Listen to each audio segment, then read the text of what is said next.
आजचा काल हा सोशल मीडियाचा आहे. काही सेकंदातच व्हिडिओ व्हायरल होतो, काही मिनिटातच एखादा व्यक्ती हिरो होतो आणि काही तासातच एखाद्याचं संपूर्ण आयुष्य उद्ध्वस्त होतं. केरळमध्ये एका घटनेने संपूर्ण समाजाला विचार करायला भाग पाडले. काही व्ह्यूज, काही लाईक्स आणि काही फॉलोअर्स मिळवण्यासाठी काल एका मुलीने मला स्पर्श केला म्हणून एक खोटा आणि बनावट व्हिडिओ सोशल माध्यमावरती शेअर केला. व्हिडिओ पाहणाऱ्यांनी तो विचार न करता सोशल माध्यमावरती शेअर देखील केला. सत्य जाणून घेण्याआधी लोकांनी न्यायाधीश म्हणून निकाल देखील देऊन टाकला. त्या व्हिडिओत दाखवलेला आरोपी दीपक हा घरातला कर्ता होता, आई वडिलांचा आधार होता. पण काही मिनिटातच तो समाजात गुन्हेगार म्हणून ठरू लागला.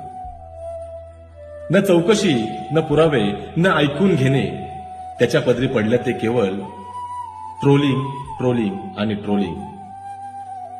लोक म्हणाले याचं तोंड पाहू नका, असा व्यक्ती समाजामध्ये राहण्यास पात्र नाहीये. पण कोणी विचारलं का तो खरंच दोषी आहे का? त्याच्या डोळ्यामधले वेदना पाहिलात का? रोज रोज अपमान सहन करत, समाजाच्या नजरेतून लपण्याचा प्रयत्न करत शेवटी एक दिवस दीपक कोसळला आणि त्यांनी आयुष्यालाच पूर्णविराम दिला. त्या क्षणी सोशल मीडियावरती लाईक्स जिवंत होते, परंतु एक माणूस कायमचा हरून बसला होता. आज प्रश्न हा नाही की मुलगी बरोबर होती की चूक होती, तर प्रश्न हा आहे की सोशल मीडिया न्याय देण्यासाठी आहे की एखाद्याचं आयुष्य उद्ध्वस्त करण्यासाठी आहे. खोटा आरोप हा बंदुकीपेक्षा घातक असतो, कारण बंदुकीची गोळी ही केवळ शरीर मारते, परंतु बदनामी हा आत्मा मारते. आज गरज आहे थांबण्याची, विचार करण्याची.